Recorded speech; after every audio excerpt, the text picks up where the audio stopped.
Ahead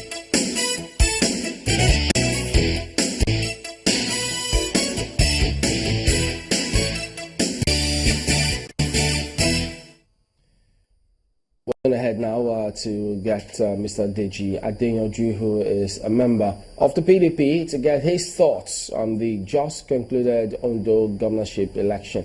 Good morning and thank you for joining us. Well, at the moment we heard some comments from your party. Are you coming to terms with the reality of the loss now?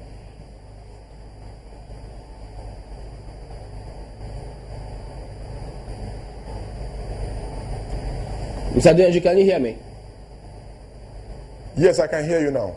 All right, so could you tell us... I can hear you now. Good morning. Is your party accepting the terms of this loss?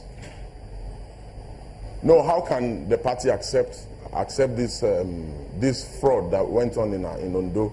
Definitely the party cannot accept the fraud because, from the beginning, when INEC changed the name of Ita Jagede with Jimoh Ibrahim, who was not a member of our party, who was a member of the Accord Party, we raised the alarm that, that the federal government, the APC-led government, and INEC were working together to disenfranchise our party. You can see the way things turned out. The Court of Appeal had said that, the judgment of Justice Okonabang was a fraud, which means INEC, itself carried out a fraud by substituting the name of Jagede with Jimoh Ibrahim. That is the basis upon which, the fraud that took place on Saturday, happened.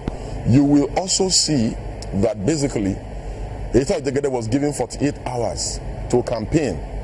He was not given the opportunity to submit his agents list as provided by the Electoral Act. The Electoral Act was severely flouted in this election. As far as we are concerned, there was no election. What happened was just a charade, because for many of us in the PDP, we see a situation where the INEC itself just made sure that they handed over victory to the APC. Even the governor, Olusegun Mimiko, kept saying it, that there was no hurry. There was no need for INEC to hurry up and do the election. We have seen an INEC for the first time in the history of this country, an INEC that is acting like an organ of the APC. You can see what happened in Edo. The atmosphere was conducive for election. Everything was in place. But because INEC and APC had a meeting and they saw that they could not win the election, they postponed the election by almost 3 weeks. Here, where INEC had intentionally, removed the name of Ita Jagede, where they had done grave injustice, the provision of the Electoral Act says you must give the candidate at least 7 days for him to submit his agents list. Ita Jagede did not have agents in many polling units.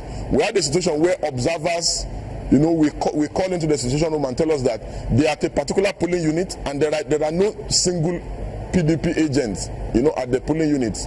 Again, in the North Senatorial District, we had a situation where they just wrote results. There was no elections there. And because there were no agents of the PDP to challenge them, they had a field day with both the security people who they obviously were compromised and INEC. You could see that in Akure, Ondo, and Ondo town and all these places, elections actually held. You will see that in PDP stronghold, you will see that the PDP will have maybe 100 and something, APC will have 70 something. It shows you that election took place in those places. But in the north, where the APC candidate comes from, they just simply wrote results. They had enough time to plan, All right, Mr. and that was why INEC was in a hurry. Just give us... Yes, please. We'll take a quick break, but we'll be back, and then we'll take a look at some of the things you've said. We'll revisit them so you can shed some more light. Don't go away.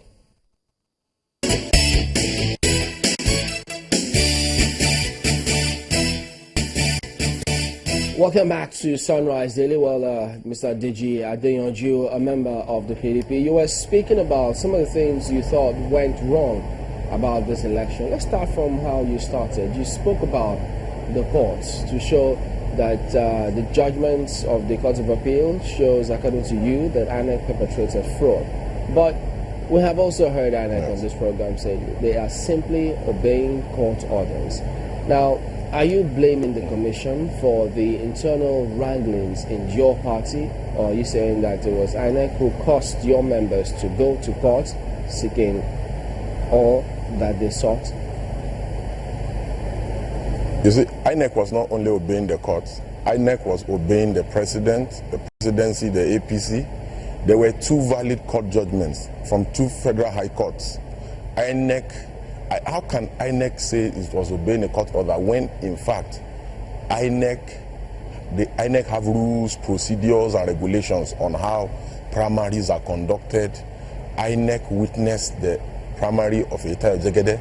The police were there. It held in Akure. INEC was simply playing a script. We have seen INEC play the same script in Edo, like I told you earlier, where they knew the election could not, that if election took place, on the fixed date, that APC will lose. INEC postponed the election so that they could give room for APC to perfect their rigging plans. We saw what happened in Edo. We know how the election in Edo was rigged. We've been here in Akure. We know how the elections in Ondo was rigged for the APC by INEC. This INEC does not have the capacity or the will to conduct free and fair elections in this country. What happened in Ondo was about 2019. The president wants to run again.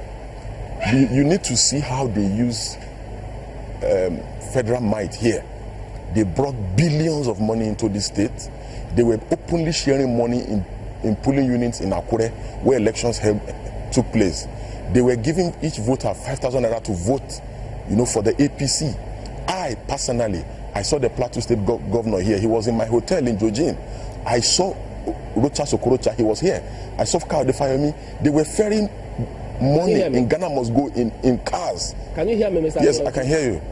All right, so now let's stick to the key focus, because some of the persons you mentioned, we do not have them here.